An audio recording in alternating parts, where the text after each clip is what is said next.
Hello guys, welcome to RP Academy. तो दोस्तों, आज हमारा नया चैप्टर स्टार्ट हो रहा है, that is chapter 10 four auditors. तो ऑडिटर्स यहाँ पर काफी इंपॉर्टेंट पोर्शन रहता है एग्जाम पर्सपेक्टिव से भी, तो इसको अच्छे से समझते हुए चल रहे हैं। एंड अगर यहाँ पर आपका जॉब लगेगा तो भी डेफिनेटली आप देखेंगे हर ऑर्गेनाइजेशन की ऑडिटिंग बहुत इंपॉर्टेंट होती है, तो इसको काफी सीरियसली गवर्नमेंट्स और ऑर्गेनाइजेशंस लेते हैं, ठीक है। इसीलिए इसको समझना भी इम्पोर्टेंट है। तो हर एक कंपनी यहाँ पर एक ऑडिटर को अपॉइंट करती है, ठीक है। चाहे वो एक इंडिविजुअल हो, चाहे यहाँ पर एक फर्म अपॉइंट कर ले कि भाई एक फर्म मेरी तरफ से यहाँ पर ऑडिटिंग कर देगी। तो ये आपका कब ऐसे डिसाइड किया जाता है? ये किया जाता है फर्स्ट एनुअल जनरल मीटिंग में।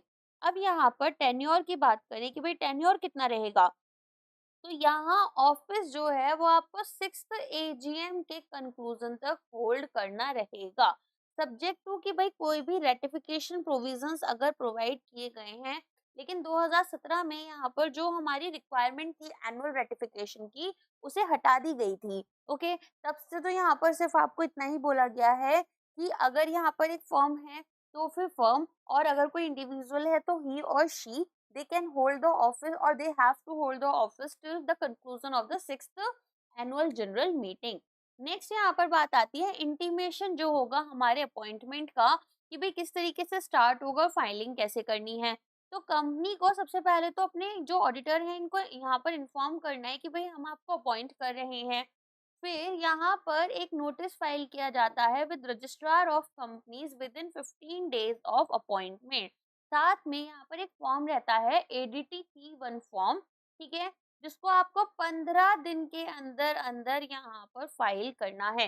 तो जब हम यहाँ पर नोटिस दे रहे हैं रजिस्ट्रार ऑफ कंपनीज को, तो वो कितने दिन में चला जाना चाहिए? 15 दिन के अंदर अंदर चला जाना चाहिए।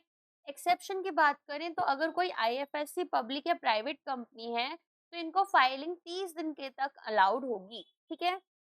तो आईएफएससी के लिए थोड़ा-सा यहाँ पर हम अलग से चीज़ें प्रोवाइड करते हैं। आईएफएससी पता है ना, इंटरनेशनल फाइनेंशियल सर्विस सेंटर, इसका एक ऑफिस कहाँ पर खुला है? गिफ्ट सिटी जो है ना? तो आईएफएससी अपने आप में एक रेगुलेटर होती है, जैसे आरबीआई, सेबी, नबार्ड ये सब एक रेगुलेटर है। बट डिफरेंस ये है कि यहाँ पर आप जो गिफ्ट सिटी है, अभी केवल इंडिया में एक ही आईएफएससी सेंटर है, दैट इज गिफ्ट सिटी, तो उसी को ये रेगुलेट कर रही है। एग्जाम्पल की बात करें तो एक्सवाईजी प्राइवेट लिमिटेड जो है वो इनकॉर्पोरेट हुआ था 1 अप्रैल 2025 को। अगर तो बोर्ड को यहाँ पर पहला ऑडिटर अपना 30 अप्रैल तक लेकर आ जाना है, और अगर ऐसा वो नहीं करते हैं तो फिर जो मेंबर्स हैं वो एक ईजीएम यहाँ पर अपॉइंट करेंगे, ठीक है। चलो, अब आती है बात फर्स्ट ऑडिटर की। अगर यहाँ पर कोई गवर्नमेंट कंपनीज हैं तो इनको यहाँ पर कौन अपॉइंट करेगा? Controller and auditor general of India, अगर फर्स्ट ऑडिटर आपके गवर्नमेंट कंपनी से रिलेटेड हैं, ठीक है। कब करना है? 60 दिन के अंदर अंदर, जब कंपनी इनकॉर्पोरेट हुई है उसके 60 दिन के अंदर अंदर। ओके, अच्छा, अगर यहाँ पर कैग नहीं कर पाते हैं तो ऐसी सिचुएशन में बोर्ड ऑफ डायरेक्टर्स जो हैं वो अपॉइंट कर लेंगे अपने ऑडिटर को 30 दिन के अंदर। अगर बोर्ड भी नहीं करते हैं तो जो मेंबर्स हैं वो एक ईजीएम यहाँ पर अपॉइंट करेंगे विद इन नेक्स्ट 60 डेज, ठीक है। और टेन्योर क्या रहेगा? फर्स्ट एजीएम के यहाँ पर कंक्लूड होने तक। ओके, तो मान लो एक पीएसयू है जो कि रजिस्टर हुई 1 जून को, तो कैग को यहाँ पर अपॉइंट करना होगा ऑडिटर को 31 जुलाई 2025 तक। अगर ऐसा नहीं करते हैं, मतलब 60 दिन का टाइम हो गया। अगर ऐसा नहीं करते हैं तो यहाँ पर बीओडी को और नेक्स्ट 30 डेज दिए जाएँगे, जैसे 30th अगस्त तक। अगर फिर भी नहीं होते हैं तो फिर एक ईजीएम यहाँ पर आपकी रहेगी, एग्जीक्यूटिव जनरल मीटिंग यहाँ पर मेंबर्स अपॉइंट करेंगे by 29th October, that is again next 60 days. तो 30th अक्टूबर से फिर हम अगले 90 दिन 60 दिन पर फिर आ जाएँगे। मान लो यहाँ पर एक नॉन गवर्नमेंट कंपनी है, तो नॉन गवर्नमेंट कंपनी के लिए बीओडी इसको यहाँ पर अपॉइंट करेंगे ऑडिटर को 30 दिन के अंदर अंदर इनकॉर्पोरेशन के। अगर बोर्ड फेल कर जाएगा तो फिर एक एक्स्ट्रा ऑर्डिनरी जनरल मीटिंग बिठाई जाएगी 90 दिन के अंदर, और टेन्योर यहाँ पर again till the conclusion of first AGM रहेगा। ओके, चलो, कैजुअल वैकेंसीज की बात कर लेते हैं इन ऑफिस ऑफ ऑडिटर। अगर बात करें किसी भी कैजुअल वैकेंसी की, तो अगर यहाँ पर मान लो ऐसा होता है कि भाई कोई नॉन गवर्नमेंट कंपनी है, तो फिर बोर्ड ऑफ डायरेक्टर्स को इसको फिल करना पड़ेगा 30 दिन के अंदर अंदर। अगर यहाँ पर वैकेंसी इसलिए आ रही है क्योंकि ऑडिटर ने रिजाइन किया था तो अपॉइंटमेंट यहाँ पर एक जनरल मीटिंग में अप्रूव किया जाएगा 3 महीने के अंदर अंदर, जब बोर्ड ने रिकमेंडेशन दी है। ठीक है, बोर्ड ने यहाँ पर 30 दिन के अंदर अंदर रिकमेंडेशन दी, फिर अगले 3 महीने के अंदर अंदर जनरल मीटिंग जो है वो यहाँ पर अप्रूव करेगी। नेक्स्ट आ जाते हैं, अगर मान लो यहाँ पर आपका गवर्नमेंट कंपनी है, तो ये फाइल होता है by CAG and that too within 30 days. जो काम यहाँ पर board of directors non government company में कर रही है, सेम काम कैग करेगा आपका गवर्नमेंट कंपनी में। अगर कैग नहीं करता है तो फिर बोर्ड ऑफ डायरेक्टर्स को इसको अगले 30 दिन के अंदर अंदर फिल करना पड़ेगा। ओके, समझ में आ गया। तो मान लो एबीसी लिमिटेड के जो ऑडिटर हैं उन्होंने रिजाइन कर दिया दिसंबर 2025 में, तो बीओडी यहाँ पर एक नए ऑडिटर को 15 जनवरी तक लेकर आएंगे। अगर यहाँ पर वो लेकर नहीं आते हैं तो फिर जो हमारे शेयर होल्डर्स हैं, ठीक है, सबसे पहले तो उनको लेकर आना है, और यहाँ पर ऐसा कोई ऑप्शन नहीं दे रखा है कि वो फेल हो जाएं। अगर यहाँ पर ये लेकर आएंगे तो अप्रूव करेंगे हमारे शेयर होल्डर्स 15 अप्रैल तक, और जो न्यू ऑडिटर हैं वो नेक्स्ट एजीएम तक अपना ऑफिस होल्ड करेंगे। एक और एग्जांपल है, एक प्राइवेट कंपनी इनकॉर्पोरेट हुई है 1 जुलाई को।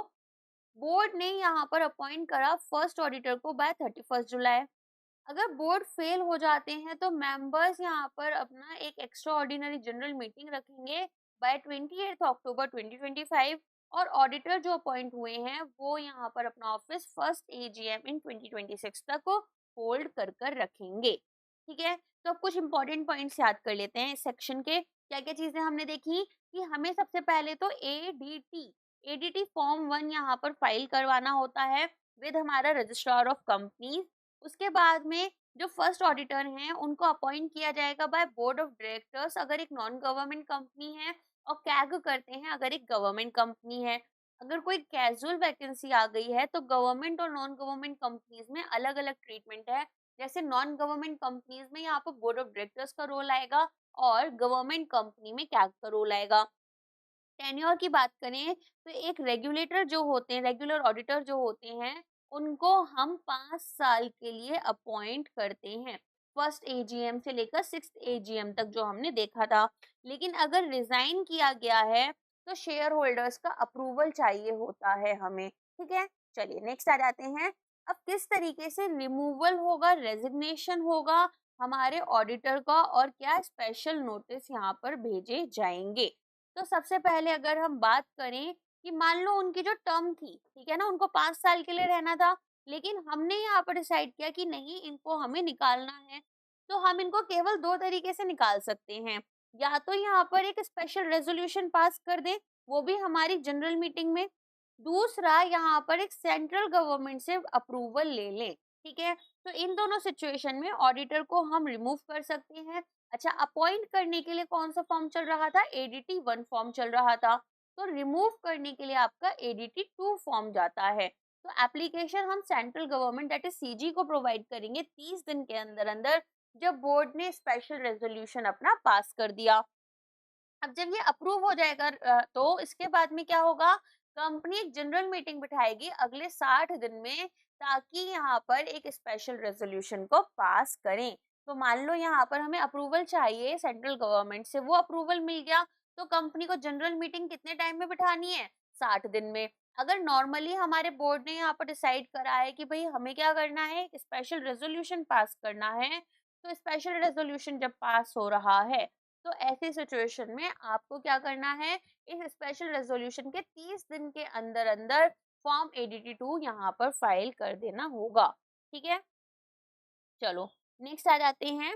अब यहाँ पर अगर रेजिग्नेशन दिया है हमारे ऑडिटर ने, ये केस था कि हमने उनको हटा दिया, अगर यहाँ पर रिजाइन करा है ऑडिटर ने खुद, तो क्या होगा, ऐसे में एक स्टेटमेंट उन्हें देनी होगी रेजिग्नेशन की। अब इसके लिए फॉर्म एडीटी 3 है, और फिर से 30 दिन का समय दिया गया है। तो यहाँ पर ये जो रेजिग्नेशन का स्टेटमेंट है, ये इन्हें कंपनी के साथ में, रजिस्ट्रार ऑफ कंपनीज के साथ में, और अगर गवर्नमेंट कंपनी है तो ऐसी सिचुएशन में कैग ऑफ इंडिया के साथ में फाइल करना होगा। कौन सा फॉर्म था, फॉर्म ADT3। ठीक है, कितने टाइम के अंदर अंदर, 30 दिन के अंदर अंदर। तो स्टेटमेंट में आपके यहाँ पर रीजंस और रेलेवेंट फैक्ट्स भी आने चाहिए रेजिग्नेशन से रिलेटेड। नेक्स्ट आ जाते हैं, पेनल्टीज आपकी क्या रहेंगी अगर डिफॉल्ट हो जाता है रेजिग्नेशन फाइलिंग में। ठीक है, तो अगर ऑडिटर यहाँ पर रेजिग्नेशन स्टेटमेंट फाइल नहीं करते हैं तो ऐसी सिचुएशन में इनके ऊपर 50,000 रुपीज की तो पेनल्टी लगेगी, या फिर जितना भी इनका रेन्यूमरेशन है, ठीक है, तो इसमें जो भी कम होगा। और अगर डिफॉल्ट इनका कंटिन्यू रहता है, ये फिर भी यहाँ पर फाइल नहीं करते हैं, ADT3 अपना स्टेटमेंट नहीं देते हैं, तो यहाँ पर मैक्सिमम 2 लाख रुपए तक इनके ऊपर हर दिन 500 रुपए का फाइन लगेगा। ठीक है, तो इस तरीके से यहाँ पर दो चीजें आपकी रहेंगी कि इनके ऊपर जो भी फाइन लगना है और यहाँ पर किस तरीके से पेनल्टीज हैं।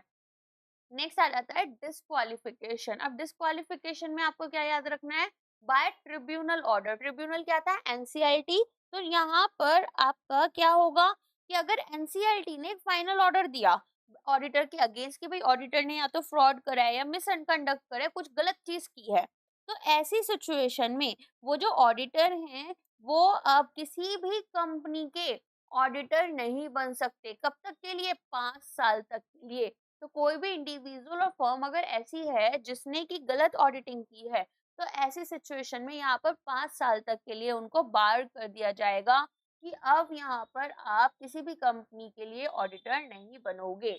तो सत्यम केस जो हुआ था उसमें पीडब्ल्यूसी जो है, ठीक है, पीडब्ल्यूसी ने ऑडिटिंग की थी और उन्होंने फ्रॉडलेंट ऑडिटिंग की थी, जिसकी वजह से उनके ऊपर उस टाइम पर फाइन्स वगैरह लगे थे और काफी ज्यादा मतलब चीजें न्यूज में आई थी। आप एक बार जाकर चेक कर सकते हो पीडब्ल्यूसी का क्या रोल रहा है सत्यम केस में, आप समझ जाओगे ऑडिटिंग अच्छे से करना कितना जरूरी है। अच्छा, ये जो बिग फोर कंपनीज है ना, इसमें पीडब्ल्यूसी के ऊपर भी काफी बार ऐसी चीजें आई हैं, ईवाई के ऊपर भी काफी बार आई हैं। ठीक है, चलिए नेक्स्ट आ जाते हैं सेंट्रल गवर्नमेंट की पावर के बारे में कि भाई अगर यहाँ पर सेंट्रल गवर्नमेंट अप्लाई कर रही है ट्रिब्यूनल के पास में और ट्रिब्यूनल यहाँ पर सेटिस्फाइड है कि भाई इस ऑडिटर को यहाँ पर हमें चेंज करना पड़ेगा, तो ट्रिब्यूनल को जो ऑर्डर है वो 15 दिन के अंदर अंदर प्रोवाइड करना है कि भाई ये जो ऑडिटर है ये अब फर्दर काम नहीं कर सकते, फंक्शन नहीं कर सकते हैं। और सीजी जो है सेंट्रल गवर्नमेंट फिर यहाँ पर दूसरे ऑडिटर को इनकी जगह लेकर आएंगे। तो मैंने जैसे बताया ना 15 दिन का टाइम देंगे यहाँ पर, जब सीजी ने अपनी एप्लीकेशन दी तो एनसीएलटी के पास 15 दिन का समय कि वो बता देंगे कि ऑडिटर को आगे फंक्शन करना है नहीं करना। उन्होंने बोला नहीं करना, तो फिर सेंट्रल गवर्नमेंट नए ऑडिटर को इनकी जगह ले आएंगे। तो एक एग्जाम्पल से समझते हैं, मान लो एबीसी लिमिटेड ने अपने ऑडिटर को हटा दिया टर्म एक्सपायरी से पहले, तो बोर्ड रेजोल्यूशन यहाँ पर पास करेगा 1 अगस्त को, तो अप्लाई करेगा जो अपना फॉर्म था यहाँ पर सीजी के पास में ADT2 कब, 31 अगस्त को, और ADT3 किसके लिए था, रेजिग्नेशन के लिए। सीजी फिर अप्रूवल देगी यहाँ पर 15 सितंबर को, अगर तो कंपनी एक जनरल मीटिंग रखेगी by 14 November 2025 to pass this special resolution. Next आ जाते हैं एलिजिबिलिटी, क्वालिफिकेशन एंड डिस्क्वालिफिकेशन कि भाई कौन यहाँ पर एक ऑडिटर बन सकता है। This is very important, even ये आपके ईपीएफओ के एग्जाम में भी क्वेश्चन आ जाता है। तो who can be appointed as an auditor, केवल एक चार्टर्ड अकाउंटेंट जो है, ठीक है, इन प्रैक्टिस, जो प्रैक्टिस भी कर रहे हैं उनको हम यहाँ पर एक ऑडिटर बना सकते हैं कंपनी के। अगर एक फर्म को पूरी की पूरी फर्म हमने अपॉइंट की है तो केवल यहाँ पर जो पार्टनर्स हैं, जो सीएज हैं, ठीक है ना, इन प्रैक्टिस वही एक्ट करेंगे और ऑडिट रिपोर्ट को साइन करेंगे on behalf of the firm. Firm भी आप ले आते हो तो ऐसा नहीं कि फर्म में कोई भी पर्सन आकर उसको साइन कर देगा ऑडिटेड रिपोर्ट को, यहाँ पर सीएस को ही साइन करना रहेगा। ठीक है, नेक्स्ट आते हैं यहाँ पर कि किसको हम अपॉइंट नहीं कर सकते हैं, किसका यहाँ पर डिस्क्वालिफिकेशन होगा। तो फॉलोइंग पर्सन्स और फर्म्स आर डिस्क्वालिफाइड, पहला तो एक corporate body other than LLP, ठीक है, यहाँ पर इनको हम who can not be appointed और who are disqualified from being appointed as an auditor, या फिर यहाँ पर कोई ऑफिसर या एम्प्लॉई है खुद के कंपनी के, वो उन्हीं से अपनी रिपोर्ट्स को ऑडिटिंग करा रहे हैं, कोई पार्टनर या एम्प्लॉई है, एक ऑफिसर यहाँ पर या फिर एम्प्लॉई कंपनी के, ठीक है, तो आप यहाँ पर क्या हो सकते हो कि भाई आप कंपनी के खुद ही पार्टनर हो या फिर एम्प्लॉई हो यहाँ पर किसी ऑफिसर के या फिर एम्प्लॉई ऑफ द कंपनी के, ठीक है, या फिर एक पर्सन रिलेटिव या फिर पार्टनर हो जो कि कोई सिक्योरिटी कंपनी में होल्ड करता है या इसकी सब्सिडरी होल्डिंग एसोसिएट कंपनी में अबव द प्रिस्क्राइब्ड लिमिट। और प्रिस्क्राइब्ड लिमिट कितनी है? 1 लाख रुपए।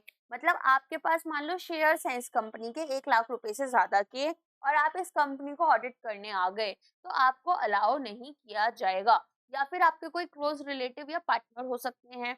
दूसरा, यहाँ पर आपके ऊपर कंपनी की तरफ से कोई लोन है या कोई डेट आपने ले रखा है, और वो उसका अमाउंट 5 लाख रुपीज से ज्यादा है। या फिर यहाँ पर कंपनी ने कोई गारंटी या सिक्योरिटी प्रोवाइड करी है, जैसे आपने किसी से लोन लिया, ठीक है, तो कंपनी ने बोला कि ठीक है, अगर इन्होंने पैसा नहीं दिया तो मैं पैसा दे दूंगी, मैं यहाँ पर गारंटी ले रही हूँ कि ये पैसा दे देंगे। अब ये ऑफिशियली भी होती है गारंटीज। तो अगर ऐसा कुछ होता है, तो भी यहाँ पर आप कंपनी के, उस सेम कंपनी के ऑडिटर नहीं बन सकते हो। और ये जो आपका इंडेप्टनेस है वो कितनी होनी चाहिए? 1 लाख रुपीज की, सॉरी उससे ज्यादा की। चलो, एक पर्सन जिनके पास में कोई बिजनेस रिलेशनशिप है, या तो कंपनी के साथ में या तो इसके ग्रुप्स के साथ में। ग्रुप्स क्या होते हैं? जैसे पूरा रिलायंस ग्रुप आ गया, तो यहाँ पर जियो में कोई पर्सन जॉब कर रहे हैं, और वो रिलायंस ऑयल का यहाँ पर क्या करने चले जाते हैं? बेसिकली ऑडिटिंग करने चले जाते हैं, तो वो अलाउ नहीं किया जाएगा। Other than arms length professional service. Arms length professional service क्या होती है? देखो, एक ना ट्रांसफर प्राइसिंग का कॉन्सेप्ट होता है, जिसके अंडर ऐसा बोला जाता है कि अगर एक बिजनेस है, ठीक है, वो यहाँ पर उसकी अपनी ही ब्रांच के साथ में बिजनेस कर रहा है, और उस बिजनेस में क्या होगा, वो लोग एक दूसरे के साथ में ऐसा रिलेशनशिप नहीं रखेंगे जैसे कि मेरी ही ब्रांच है। रेदर यहाँ पर कस्टमर का और जो बिजनेस ओनर का रिलेशनशिप है, वैसा रहेगा कि भाई जिस प्राइस पर हम कस्टमर को सामान देते हैं, उसी प्राइस पर हम अपनी ब्रांच को भी सामान दे रहे हैं। तो ये हो जाता है, अगर वैसा कोई रिलेशनशिप है then it is okay. Otherwise यहाँ पर अगर किसी पर्सन या फर्म का कोई बिजनेस रिलेशनशिप कंपनी के साथ है, तो उनको अलाउ नहीं किया जाएगा, ठीक है। अच्छा, अगर कोई पर्सन है जिनके रिलेटिव ही यहाँ पर एक डायरेक्टर या केएमपी है कंपनी के, तो वो भी यहाँ पर अलाउड नहीं रहेंगे। ओके, तो ऐसा नहीं होना चाहिए कि भाई आप खुद ही यहाँ पर या तो आपका हस्बैंड वाइफ बच्चे कोई भी यहाँ पर क्या है, कंपनी के डायरेक्टर हैं, और आप उस कंपनी को क्या करने चले जाते हो? ऑडिटिंग करने चले जाते हो। फिर तो आपकी जो रिपोर्ट आएगी वो बहुत बायस्ड होगी। और अगर आपके यहाँ पर किसी भी रिलेटिव ने कोई भी फ्रॉड कर रखा है, तो वो चीज़ आप नहीं बताओगे। इसी वजह से यहाँ पर बोला जाता है कि कोई भी क्लोज रिलेटिव आपका कंपनी से साथ में कोई रिलेशनशिप ना रखे, कोई मैनेजरियल पर्सनल के साथ में नहीं रखे। केएमपी क्या है आपका? की मैनेजरियल पर्सनल, ठीक है। चलो, इसके अलावा फुल टाइम एम्प्लॉयमेंट एल्सवेयर, ठीक है। आप ऐसा नहीं है कि यहाँ पर आप आ गए इस ब्रांच में यहाँ पर ऑडिटिंग करने, लेकिन आप किसी दूसरी ब्रांच में फुल टाइम एम्प्लॉयमेंट लेकर रखे हुए हो, वहां पर फुल टाइम एम्प्लॉय हो, या फिर किसी एक फर्म के पार्टनर हो, जहां पर ऑलरेडी मतलब ऑडिटर जो है in more than 20 companies excluding 1% company, small dormant companies and private companies, जिनकी पेड अप कैपिटल यहाँ पर 100 करोड़ से कम है, ठीक है। तो ऐसा भी नहीं होना चाहिए कि आप ऑलरेडी यहाँ पर ऑडिटर हो 20 कंपनी से ज्यादा के, या फिर किसी एक फर्म के साथ में पार्टनरशिप कर रखी है जिसकी 20 से ज्यादा कंपनीज ऑडिटिंग बेसिकली वो फर्म कर रही है। एक पर्सन जिनको यहाँ पर कन्विक्ट किया गया है किसी फ्रॉड के लिए, तो उनको 10 साल के लिए बार करा जाएगा। अगर नेशनल कंपनी लॉ ट्रिब्यूनल ने देखा कि कोई फ्रॉड हुआ है, तो 5 साल के लिए। अदरवाइज यहाँ पर 10 साल के लिए। अगर मान लो किसी कोर्ट ने आपको बोला कि भाई आपने यहाँ पर फ्रॉड किया है, तो अगले 10 साल के लिए आप किसी भी कंपनी में जाकर ऑडिटर नहीं बन सकते हो। नेक्स्ट, अगर बात करें यहाँ पर एक पर्सन जो कि डायरेक्टली या इनडायरेक्टली रिस्ट्रिक्टेड सर्विसेज प्रोवाइड कर रहे हैं अंडर सेक्शन 144, जैसे कि internal audit, book keeping, investment advisory to the company और इट्स ग्रुप, ठीक है। तो ऐसा नहीं हो कि आप कुछ रिस्ट्रिक्टेड सर्विसेज प्रोवाइड करने लग गए और यहाँ पर फिर आप आ रहे हो कि मैं ही ऑडिटिंग कर देता हूँ, तो ये भी गलत होगा। वैकेंसी, अगर यहाँ पर कोई डिस्क्वालिफिकेशन हो गया, तो अगर एक ऑडिटर यहाँ पर डिस्क्वालीफाई हो जाते हैं अपनी अपॉइंटमेंट के बाद में, तो उनको ऑफिस यहाँ पर विकेट करना पड़ेगा। तो ऐसे सिचुएशन में इसको एक कैजुअल वैकेंसी की तरह माना जाएगा, और कैजुअल वैकेंसी में किस तरीके से हमें फाइल फिलिंग करनी थी वो हमने देख लिया था। तो मिस्टर एक्स हैं जो कि एक सीए हैं, और इनके पास 2 लाख रुपए के शेयर्स हैं एबीसी लिमिटेड में। तो ये एबीसी लिमिटेड को या फिर एक्सवाईजी लिमिटेड जो इसकी सब्सिडरी है, दोनों ही में जाकर ऑडिटिंग नहीं कर सकते हैं। आ गया समझ में? नेक्स्ट आ जाते हैं। अब यहाँ पर ऑडिटर्स को सैलरी या फिर जो बेनिफिट्स हैं वो कैसे मिल रहे हैं। तो देखो, अगर मान लो ऑडिटर ने बोला कि कंपनी बहुत अच्छे मुनाफे में है, कंपनी बहुत अच्छा प्रॉफिट बना रही है, अब कंपनी ने यहाँ पर बोल रखा है कि अगर मेरा प्रॉफिट 10% है, सॉरी 10 लाख है, तो उसका 10% मैं ऑडिटर को दूंगी उसकी सैलरी में। तो ये कितनी बड़ी यहाँ पर कॉन्फ्लिक्ट ऑफ इंटरेस्ट हो जाएगा, एथिकली भी यहाँ पर ये कितनी बड़ी कॉन्फ्लिक्ट क्रिएट कर देगा। इसीलिए यहाँ पर रेन्यूमरेशंस को भी हम पढ़ रहे हैं कि किस तरीके से ऑडिटर्स के जो रेन्यूमरेशन है उन्हें फिक्स किया जाता है। तो कौन करता है? कंपनी अपनी जनरल मीटिंग में करती है, और ये यहाँ पर आपका जैसे भी उस मैटर में डिसाइड होगा, तो हम यहाँ पर डेलीगेशन कर सकते हैं बोर्ड के पास में कि भाई सीईओ चेयरपर्सन जो है वो डिसाइड करेंगे। तो आपका रेन्यूमरेशन में क्या क्या आएगा?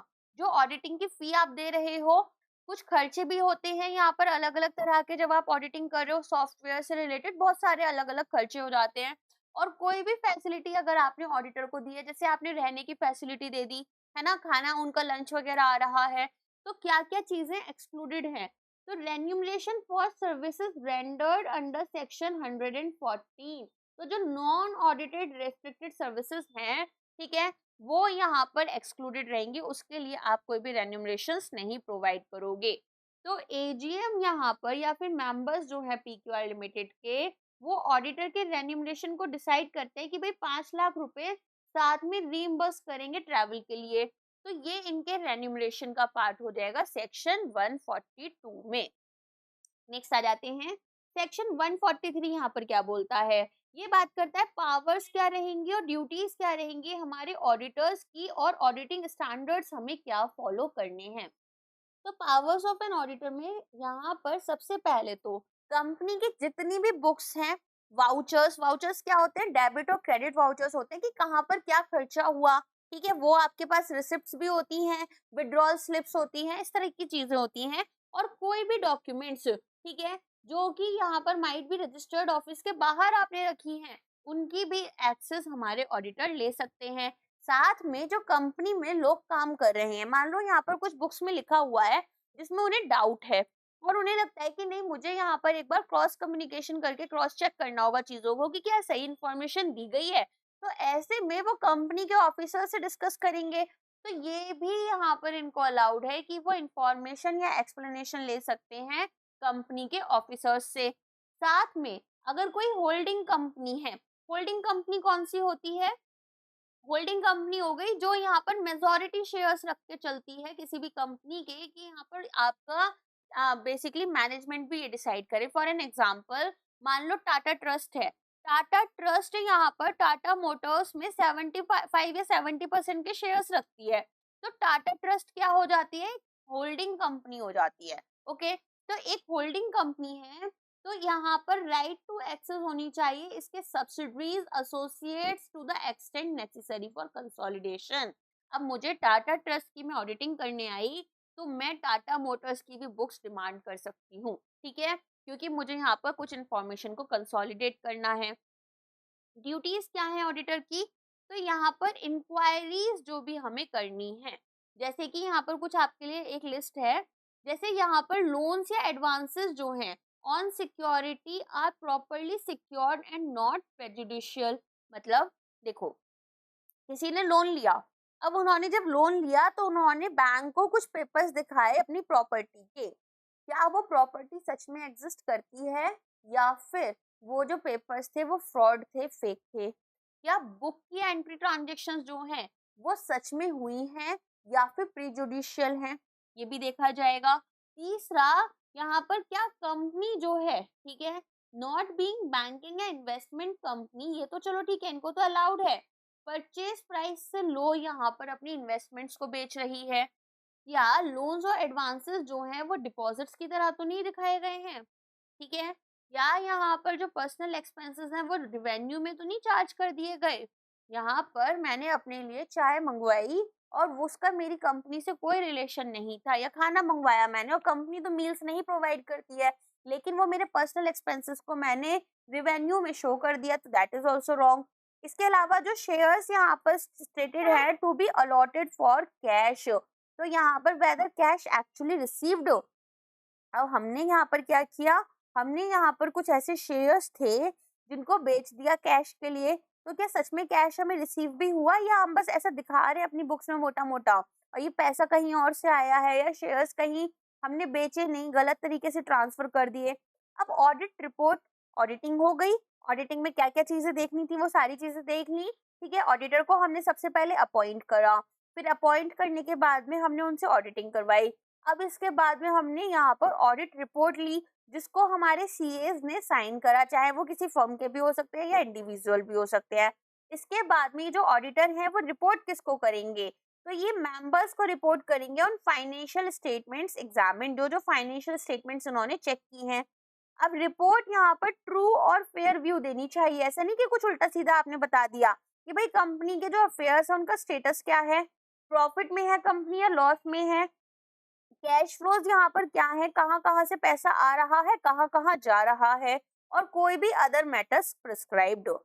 अब मैटर्स जो कि स्पेसिफिकली आपको स्टेट करने हैं ऑडिट रिपोर्ट में, वो कौन से रहेंगे कि भाई जितनी भी इंफॉर्मेशन और एक्सप्लेनेशन आपको चाहिए थी क्या वो मिल गई, क्या यहाँ पर बुक ऑफ अकाउंट्स जो है वो प्रॉपरली रखे गए थे, सारा डेटा सही से मिल गया, कोई ऐसा तो नहीं गड़बड़ घोटाला हो रखा है, कुछ डेटा छिपा दिया गया है, क्या यहाँ पर जो ब्रांच ऑडिटर्स की रिपोर्ट्स हैं वो कंसीडर करी गई।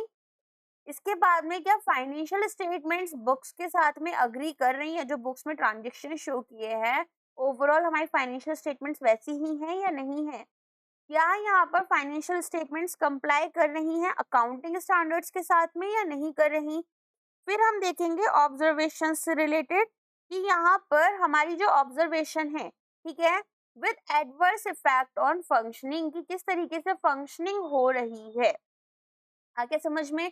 तो यहाँ पर भी हम क्या देख रहे हैं, यहाँ पर हम देखेंगे कि ऐसा तो नहीं है कि हमारा कुछ इम्पैक्ट जो है वो गलत इम्पैक्ट आ रहा है फंक्शनिंग के ऊपर, तो वो भी बताना है।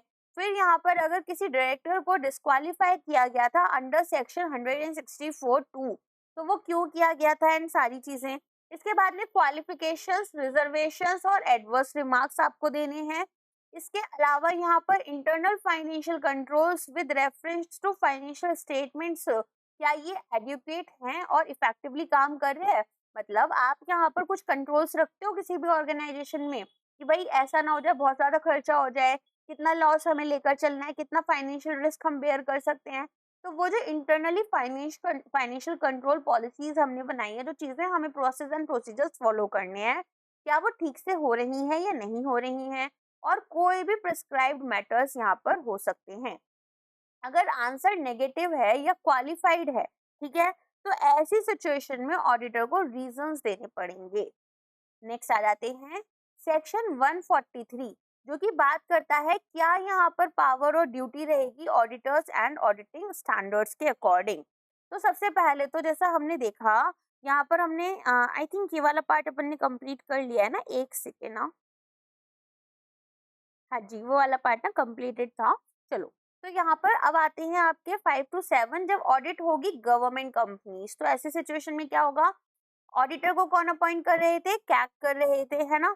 तो यहाँ पर ऑडिटर की जो रिपोर्ट है वो सबमिट भी कैग को ही की जाएगी, और जो जो डायरेक्शंस यहाँ पर इशू की गई हैं अकॉर्डिंगली, और क्या क्या एक्शंस लिए गए हैं।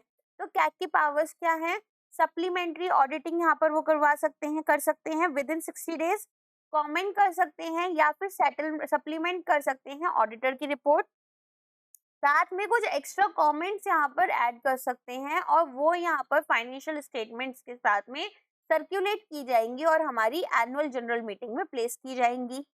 टेस्ट ऑडिट, तो यहाँ पर जो हमारे कैग है वो एक टेस्ट ऑडिट भी रख सकते हैं, ठीक है। तो ये पावर इन्हें कहाँ से मिलती है, section 19A of CAG act. Guys आपको पता है जितने भी गवर्नमेंट में फ्रॉड्स होते हैं, जितने भी फ्रॉड्स होते हैं, जैसे अभी हाल फिलहाल में आपने BSNL और रिलायंस का फ्रॉड देखा था, इसके अलावा स्टेट वाइज भी कैग की रिपोर्ट्स आई हैं।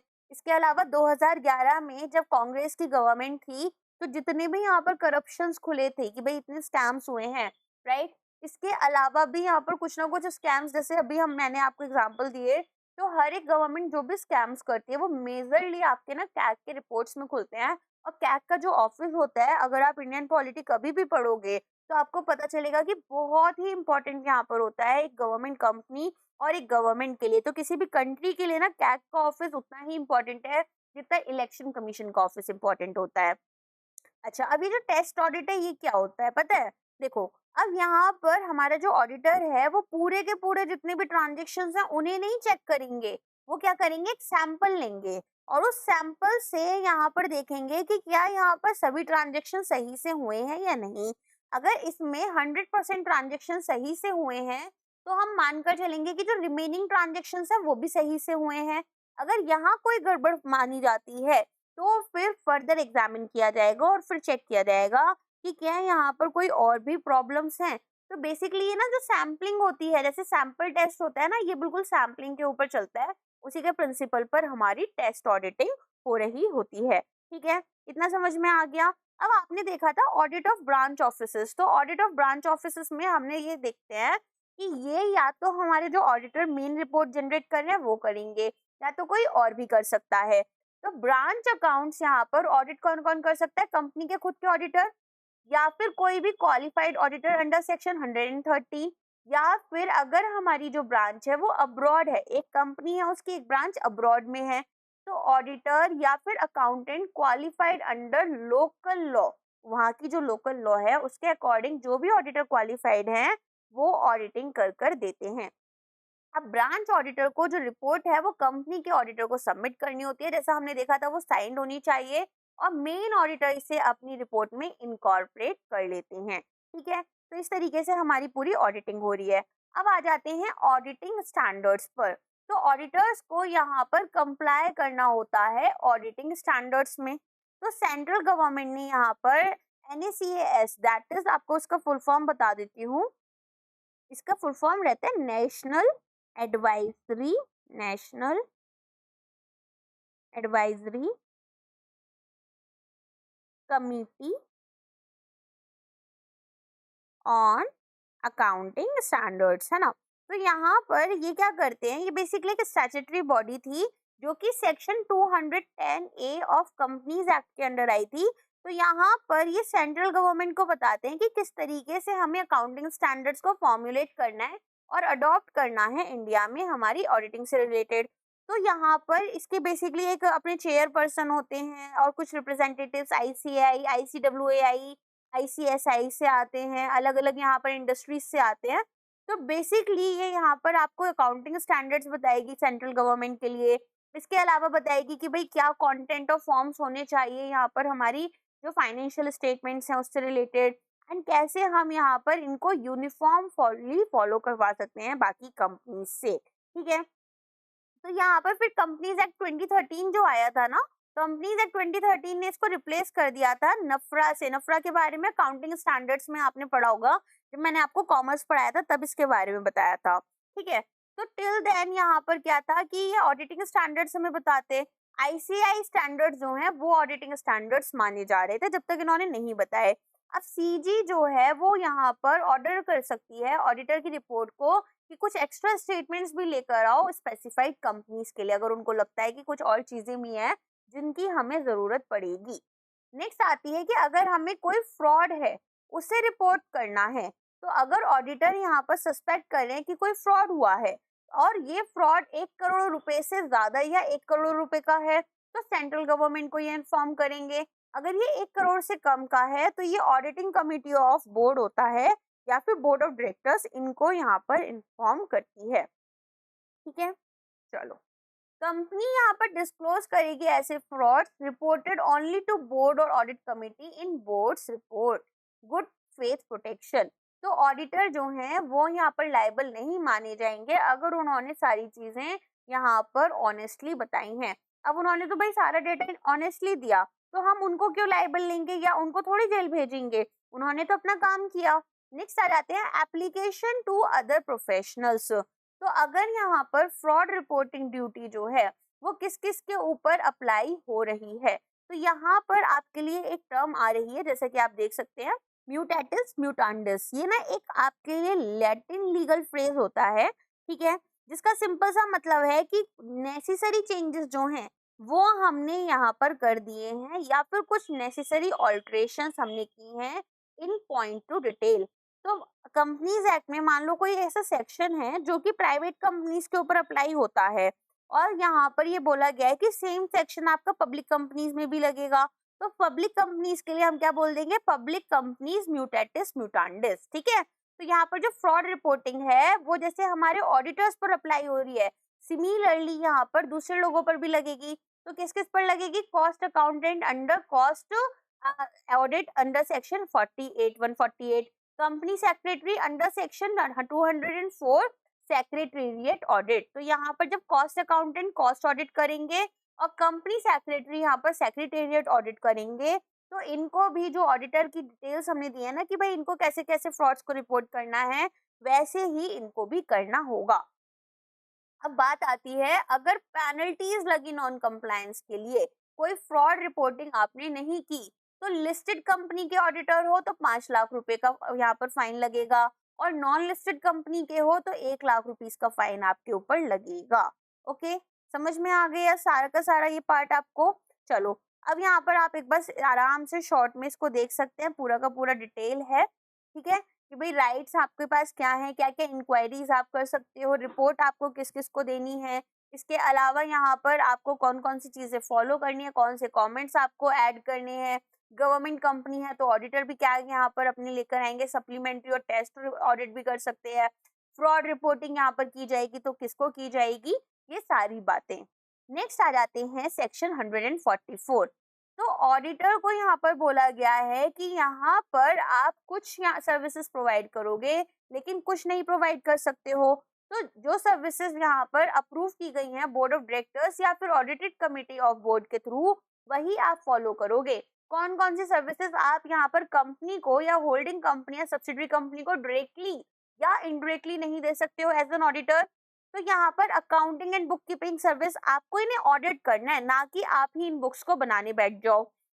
इंटरनल ऑडिट नहीं करोगे, आप एक एक्सटर्नल ऑडिटर हो, आपको बाहर से उठाकर ही इसलिए लाए हैं कि आप यहाँ पर अनबाइज्ड ऑडिटिंग करो। इंटरनल ऑडिट करने बैठ गए तो बाइज्ड हो जाओगे। डिजाइन और implementation of financial information system, ये भी आपको नहीं करनी। कोई भी एक्चुअरियल सर्विसेज अगर यहाँ पर हैं तो वो भी आप एज एन ऑडिटर प्रोवाइड नहीं करोगे। क्या आप इनको थियरीज बताने लग गए, फाइनेंशियल रिस्क बताने लग गए, है ना? या फिर ऐसा तो नहीं है कि आप यहाँ पर बताने लग गए कि किस तरीके से इंश्योरेंस, पेंशन फंड्स, इन सबको आपको यूज करना है, etcetera etcetera. Investment advisory services नहीं दोगे, इन्वेस्टमेंट बैंकिंग सर्विसेज नहीं प्रोवाइड करोगे, आउटसोर्स फाइनेंशियल सर्विसेज नहीं प्रोवाइड करोगे, मैनेजमेंट सर्विसेज या फिर कोई भी प्रिस्क्राइब्ड सर्विस। ठीक है, चलो नेक्स्ट आ जाते हैं सेक्शन 145। ऑडिटर को कौन से रिपोर्ट्स यहाँ पर साइन करने हैं। तो ऑडिटर को यहाँ पर पर्सनली जो भी ऑडिटेड रिपोर्ट्स हैं वो साइन करनी है और सर्टिफाई करनी है। सेक्शन 146, जो ऑडिटर हैं उनको यहाँ पर जनरल मीटिंग अपनी अटेंड करनी होती है। तो ऑडिटर क्या करेंगे, नोटिस भेजेंगे सभी जनरल मीटिंग्स का, और यहाँ पर ऑडिटर को सभी जनरल मीटिंग्स का नोटिस भेजा जाएगा, और उनके पास राइट है कि वो इन ऑडिट जनरल मीटिंग्स को अटेंड करें और अपने बिहाफ पर यहाँ पर बात करें जो भी मैटर्स उनसे रिलेटेड या उनसे कंसर्न्ड हैं। नेक्स्ट आता है कि क्या पनिशमेंट दिया जाएगा अगर कॉन्ट्रावीन किया जाता है इन सभी यहाँ पर जो हमने सेक्शंस प्रोवाइड करे। तो अगर कंपनी कॉन्ट्रावीन कर रही है, कंपनी फॉलो नहीं कर रही है, तो ऐसे में 25,000 से लेकर 5 लाख रुपए तक का फाइन है। अगर ऑफिसर कॉन्ट्रावीन करेंगे तो 10,000 से 1 लाख रुपीज तक का। अगर ऑडिटर फॉलो नहीं कर रहे हैं तो 25,000 से 5 लाख का फाइन जैसा कंपनी का है, या फिर जो उनका रेन्यूमरेशन है उसका 4 टाइम्स। ठीक है, अगर उन्हें 10 लाख रुपए मिल रहे हैं तो 40 लाख रुपए का इन पर फाइन लग सकता है। अब इसमें जो भी कम होगा, तो कम कौन सा है, 5 लाख रुपए है तो 5 लाख का फाइन लगेगा। अगर ऑडिटर यहाँ पर विलफुली, ठीक है, एक ऐसी इंटेंट रखते हैं कि भाई मुझे तो धोखा देना है, तो इनके ऊपर जेल भी हो सकती है, 1 साल की जेल इनको हो सकती है, या फिर इनके ऊपर फाइन साथ में, सॉरी या फिर नहीं है, साथ में इनको 50,000 से 25 लाख तक का फाइन भी देना पड़ सकता है, या फिर 8 टाइम्स ऑफ रेन्यूमरेशन जो भी इसमें से कम रहेगा। नेक्स्ट आता है सेक्शन 148। सेक्शन 148 बात करते हैं कॉस्ट ऑडिट की। कॉस्ट कौन सी वाली, जो कॉस्ट हमारी कंपनी की इनकर हो रही है, ठीक है। तो अकॉर्डिंगली यहाँ पर कॉस्ट इनकर होंगी और सेल्स होगा, रेवेन्यू आएगा। तो जिन कंपनीज का टर्नओवर 35 करोड़ रुपीस से ज्यादा का है या 35 करोड़ रुपीस तक है, ठीक है, उनको कॉस्ट ऑडिटिंग भी करवानी है। अब सेंट्रल गवर्नमेंट यहाँ पर इंक्लूजन के लिए ऑर्डर करेगी कि भाई कॉस्ट रिकॉर्ड्स भी आप लेकर आओ, material, labour, overhead expenses etcetera से रिलेटेड। एक कॉस्ट अकाउंटेंट इसको ऑडिट करेंगे, जैसे हमने लास्ट इसमें देखा था। कंपनी को अपनी कॉस्ट ऑडिट रिपोर्ट सबमिट करनी है सेंट्रल गवर्नमेंट के पास में। कब करनी है? 30 दिन के अंदर अंदर, जब उनको ये यहाँ पर रिपोर्ट मिल जाएगी। तो कंपनी को ऑडिट रिपोर्ट जैसे आज मिली, तो आज से अगले 30 दिन के अंदर अंदर कंपनी को इस ऑडिट रिपोर्ट को, ऑडिटेड रिपोर्ट जो है कॉस्ट ऑडिटेड वाली, वो सेंट्रल गवर्नमेंट के पास में देनी होगी, ठीक है। इसी के साथ में आपका जो चैप्टर 10 है वो कंप्लीट हो जाता है। सबसे पहले तो गाइज आप लोग वीडियो देख लेते हो लेकिन सब्सक्राइब नहीं करते हो, तो प्लीज चैनल को सब्सक्राइब कर लो। वीडियो पसंद आता है तो लाइक कर दो। कुछ गड़बड़ लगती है, कुछ कमी लगती है, कोई टॉपिक समझ नहीं आता तो कमेंट में बेझिझक पूछ लो, कोई दिक्कत नहीं है। कुछ क्रिटिकल कमेंट है लेकिन हेल्दी कमेंट है कि हाँ मैम आप थोड़ा जल्दी पढ़ा रहे हो, मैं थोड़ा जल्दी पढ़ा देती हूँ कई बार। तो ऐसी चीजें आप बता सकते हो, that's completely relevant, that's completely okay. ऐसा कुछ नहीं है कि अगर आपको लग रहा है कुछ और चीजें आपको प्रोवाइड करनी है तो वो भी, यहाँ पर स्टूडेंट बहुत सारी चीजें मांगते हैं तो मैं कोशिश करती हूँ कि वो सारी चीजें लेकर आऊँ। कभी कभी टाइम का प्लस माइनस हो जाता है, बट आप डेफिनेटली मुझे बता सकते हैं। इसके अलावा अगर अभी तक आपने हमारा टेलीग्राम चैनल आरपी एकेडमी और साथ में यहाँ पर हमारी वेबसाइट पर रजिस्टर नहीं किया है तो रजिस्टर कर लेना, और हमारे टेलीग्राम चैनल और ग्रुप को फॉलो करना मत भूलना। वहां पर आपको सभी अपडेट्स मिल जाते हैं, प्लस आप मुझसे डायरेक्टली कनेक्ट कर सकते हो या फिर सर से डायरेक्टली कनेक्ट कर सकते हो और अपने डाउट्स पूछ सकते हो। चलिए आज के लिए बस इतना ही है, अब हमारी मुलाकात होगी नेक्स्ट लेक्चर में। Thank you so much.